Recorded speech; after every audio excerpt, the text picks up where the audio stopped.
Então, nesse aspecto, eu acho que eles cometem um erro muito grande quando constrangem a presidente Dilma Rousseff a participar do programa. Ela acaba sendo a personagem central de uma manifestação que, a rigor, passa pela minha cabeça que não é só contra ela, ou que não é majoritariamente contra ela. Dilma está corporificando um conjunto de problemas que não são necessariamente problemas exclusivos de sua má gestão, exclusivos de sua ação como governante. E é importante levar em conta que dessas mazelas, pelo menos nas criminais, a Dilma não está envolvida até agora, como também as mazelas de uma realidade política fora de controle. Na verdade, tudo acaba convergindo inevitavelmente para o chefe da nação, num país presidencialista como o nosso, em que o presidente é o centro do poder, é o centro de tudo, mas na verdade a gente tem um conjunto, um acervo de coisas acontecendo que não podem ser colocados exclusivamente na conta de A, B ou C, e muito menos na conta de Dilma Rousseff. Toda vez que a gente fala qualquer coisa que ponderando algum argumento atenuante em relação a Dilma, surgem 600 mil pessoas mandando mensagens dizendo que eu estou vendido ao governo. Eu não tenho blog, eu não tenho página na internet que é remunerada por nada, eu não sou simpático ao PT, não sou simpático a Dilma, mas me soa caricato ouvir o DEM, o ex-PFL agora, exigir a renúncia da presidente.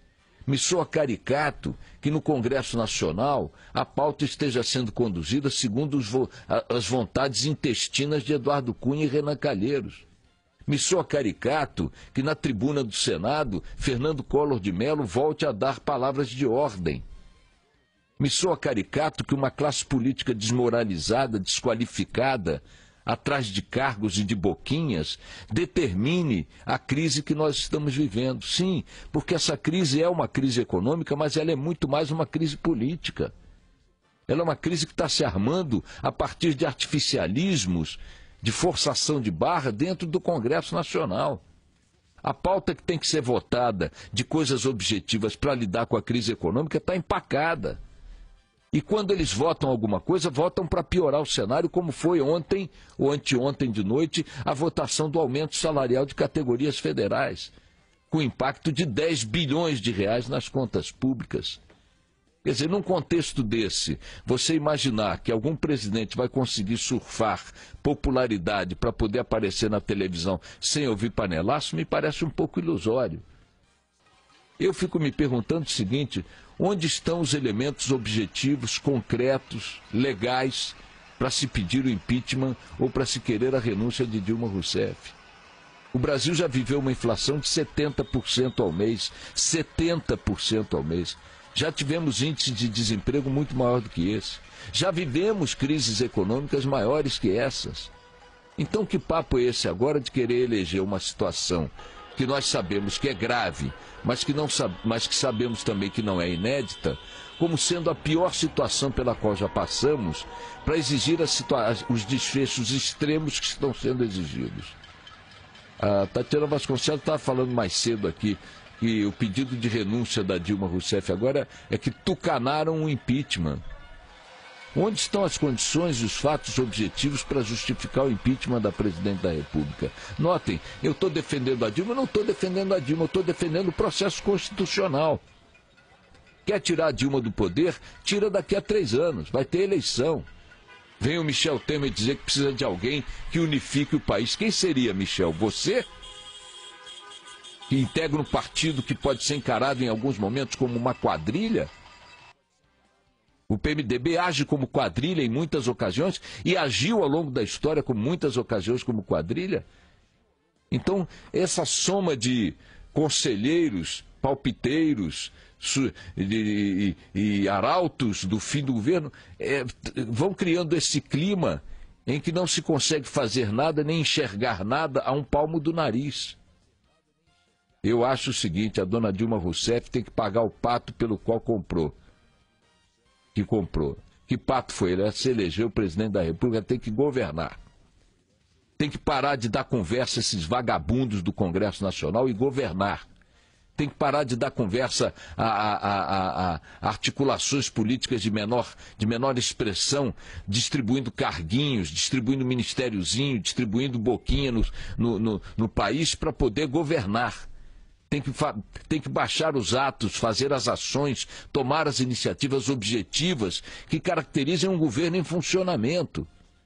E parar de achar que o diálogo dela tem que ser um diálogo com o Congresso Nacional, com o Renan, com o Cunha e não com o país. É um absurdo a gente estar há 7 meses do novo governo, que foi eleito, completamente paralisado, o país parado por conta de uma crise política, muito mais do que por uma crise econômica.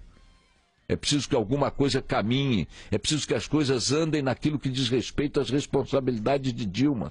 Dilma precisa se soltar dessas amarras que aprendem ao jogo político 24 horas por dia. Só se trata disso. Só se trata disso. Qualquer parlamentar dá um pum no Congresso, o país entra em pânico. Qualquer parlamentar, o Cunha abre a boca, tem 50 mil jornalistas em volta para saber o que o Cunha tem a dizer. Que tal se a gente não der bola para o que o Cunha está dizendo? E que tal se a gente não der bola para o que o Renan representa? Que tal se a gente deixar que o país funcione um pouco naquilo que ele tem que funcionar? Cadê o pacote de medidas econômicas? Cadê o ajuste? Cadê as iniciativas do Executivo, as iniciativas governamentais? Está tudo parado. Está uma brincadeira esse troço. Ah, mas o panelaço, e daí que o panelaço? É claro que tem que ter panelaço, as pessoas estão de saco cheio, estão irritadas. Por que não deixa a Dilma trabalhar em paz? Se é que paz ela pode encontrar num contexto desse. Olhem, eu estou pouco me lixando se ela for empichada ou se ela renunciar. Mas o discurso do impeachment e o discurso da renúncia são a mesma moeda em duas faces diferentes. E eu não vejo razões legais e constitucionais para que isso aconteça. Os ouvintes, muitos deles, afinal de contas, Dilma está com 66% de pessoas querendo que ela seja empichada. Segundo a pesquisa do Datafolha, está com 71% de reprovação. Evidentemente que qualquer discurso que passe pela possibilidade de não apoiar o impeachment, não apoiar a renúncia, será visto com muita antipatia pelos ouvintes. Mas eu não estou aqui candidato a nada. Não estou aqui financiado por nada, além do bom salário que recebo da Band. Então não tenho receio de dizer isso. É uma perda de tempo, é uma deturpação, é um desvio de rota. A gente ficar enchendo bola da classe política, essa sim é a grande vilã do Brasil. A grande vilã, os grandes vilões brasileiros estão no Congresso Nacional. A grande bandidagem brasileira está no Congresso Nacional. A gente tinha que estar pedindo o impeachment do Cunha e do Renan. Tinha que estar pedindo a renúncia do Congresso, que só trabalha em função de interesses do próprio umbigo. E esses a gente deixa flutuarem tranquilamente como se fossem os heróis da pátria. Eu prefiro morrer abraçado a outro tipo de gente, minha gente. Vamos lá.